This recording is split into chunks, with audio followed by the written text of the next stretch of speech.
عاود نوضح المساله تاع السكن اللي كاين حاليا في السوق ديال 25 مليون. ما معنيش بهاد العمليه اللي ب 25 مليون غادي يبقى ب 25 مليون، لان تيستافدوا من الاعفاء الضريبي، وكما فسرت ما يمكن لهمش يراكموا ما بين الاعفاء الضريبي والدعم المباشر. فلذلك هاد 100,000 وحده اللي كاينه دابا في طول الانجاز، اي واحد بغى يقتنيها ب 25 مليون في هذوك الشروط ديال السكن الاجتماعي يمكن ليه.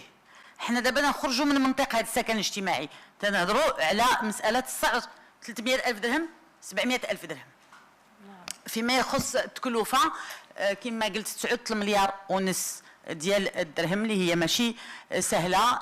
البارح كي تعرفوا داز المجلس الوزاري وبمشروع قانون الماليه، الدوله قاده بشغلها وما يمكن لناش حدا نطلقوا في واحد البرنامج الا ما عندناش توازنات. مساله اللي مؤكده من وزيره الماليه والسيد وزير الميزانيه. فيما يخص اللوبيات، اولا ماشي كلهم كانوا لوبيات، كاين منعشين عقاريين في مستوى عالي عندهم روح المواطنه، ناس نزهه، كاين في كل المهن. وهذا الميدان العقار شويه صعيب. الناس اللي استغلوا فرص خداو اراضي عموميه، ما كملوش الانجازات ديالهم، استعملوها لاشياء اخرى. هادشي ما بقاش، لان ديك الساعات كان لو سيستيم كان اتفاقيه تنعطيك الفرصه تاع لو لوفيي فونسيي، يمكن ليك تاخذ ارض في الدوله، كان يمكن ليك تستافد من الاستثناءات، من لجنات الاستثناءات لي ديروغاسيون ما تتماشاش مع تصاميم التهيئه. فلذلك داكشي علاش شفنا بعض المشاريع خلقوا ازمات معماريه، لان تتشوف واحد الكثافه سكانيه مهمه وما كاينش المرافق كثيره وما كاينش الولوج والنقل وداكشي.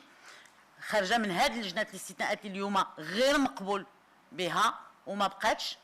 كاين تصاميم تهيئه، وداكشي علاش تنبلغكم بان خلال هذه السنتين الاخيره صدقت هذه الوزاره مع وزاره الداخليه على 147 تصميم تهيئه، 30 منها داخل المدن الكبرى اللي كانت تتعاني من نقص ديال تصاميم التهيئه من اكثر من 10 سنوات.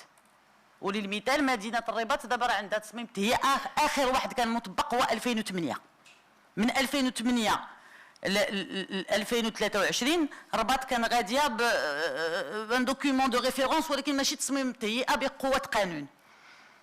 وداكشي علاش درنا هذا المجهود باش اي واحد دخل غادي نخارط في اطار القانون. الشفافيه هي هذه منصه رقميه اللي حنا وقعنا اتفاقيه مع لا سي دي جي باش يكون واحد الاحترام تام ديال المواطنين، وما غتكون حتى شي زبونيه وراه تتعرفني